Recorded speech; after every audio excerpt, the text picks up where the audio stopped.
when you talk about like us just strutting out the world-class heels, it doesn't get better than that, bro. Like you're talking about three of some of the absolute best in the business when it comes to manipulating the fans, being being confident and backing it up. I was expecting MJF and Jericho to follow Britt's lead and pull off the W here.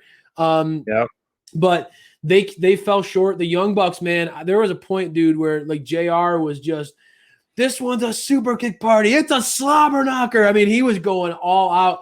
The Bucks were delivering. So like this one to me is anytime the Bucks start a Dynamite, you and I talk about that. They always start the show off with incredible energy. Dude, this match was so good. To me, it's a shame that Revolution kind of played out the way it ended, the way it did, because some of these earlier matches in the card are going to get forgotten about. And here at Dynamite Download, we want to make sure that doesn't happen.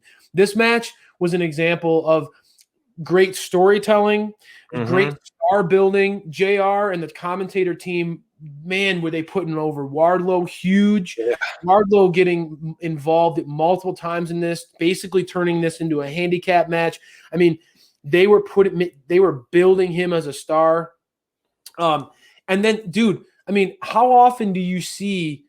I mean, the offense they were putting MJF through and him kicking out. It took so much to put these guys away. Jericho's veteran knowledge was on display. With him scouting out the Young Bucks offense and being able to like kind of outsmart them at different times in this match. Yep.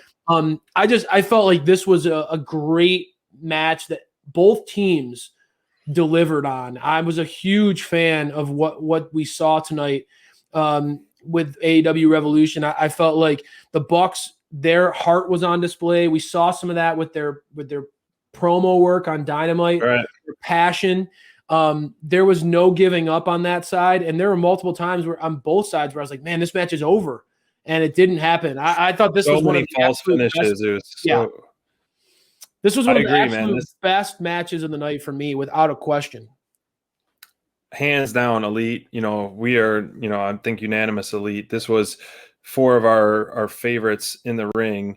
With Young Bucks, obviously MJF and Jericho being the GOAT, and he's on my Mount Rushmore for sure. But, like you said, great way to start the show. Absolutely great way to start a show, especially we're starting singing this. I mean, the crowd was hot for that song, as always, as it will continue to be time and time again when there is a crowd. And, MJF and Chris Jericho just, I think, turned it up even more, their cockiness and their confidence. And to me, before the match even started with the ring announcements, I loved when Jericho grabbed the belt, raised the belt, and just had the biggest shit-eating grin ever because he grabs the tag belt from the ref and he's raising it above his head. I thought that was hilarious. I was laughing out loud at that. The heel work by MJF and Jericho throughout this match and Wardlow, I mean, they were playing it up, man. And the Bucks are such a great canvas for that because they're so easy to root for, those guys. Whether it's their offense just makes you want to like geek out and watch them and cheer for the super kick party that's coming, or just their never say die attitude. It was such a great contrast of heel and face in this match, and both teams were. I mean, they were on point that night. I mean, they brought it. Can't say enough of good things about that match. Huge. So many false finishes. Huge fan as well. And it was great when MJF was just literally slobbering and he got it in, a true slobber knocker, super kick to the face. I talked about it with you too. I mean, like, this was the most active we've seen Wardlow in a while ringside, and it was a lot of fun to see. So that's going to play into, I feel like, the upcoming announcement that they did later in the show, how they, their Inner Circle War Council with the keyword war, is they're going to be changing to the guard, someone maybe going to lead the charge. And I had to, because this pay-per-view is so stacked, I'm like, who took the pin? I couldn't figure it out. And it was Jericho that ended up taking the pin. So I think that's probably why MJF was a little bit more sour in that interview backstage promo. But this was, I think Jericho looked absolutely amazing. He looked like he's getting better over the past few months. You know, his in-ring work has been really great, and like he's taking still some high bumps, high risk maneuvers, and doing some great stuff.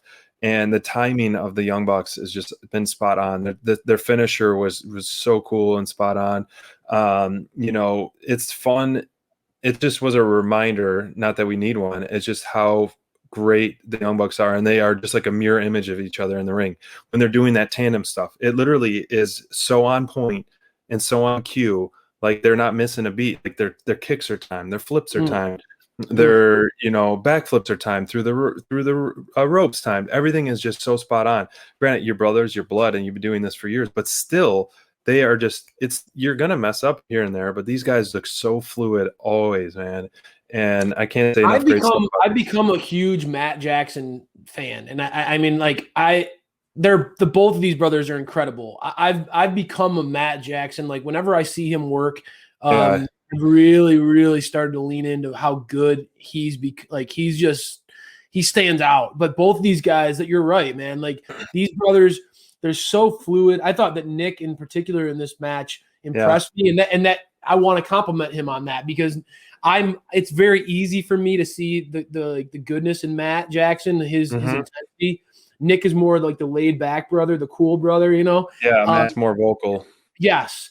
And I felt like Nick really showed out in this match. Some of his offense that he was delivering, he was on a roll. So I can't disagree, brother. I think that this match, again, fresh off the heels of the buy-in, this one did not disappoint. Just the absolute back and forth, the false finishes, the incredible heel work, the playing of the emotions with Wardlow getting involved at multiple times during this one. Yeah.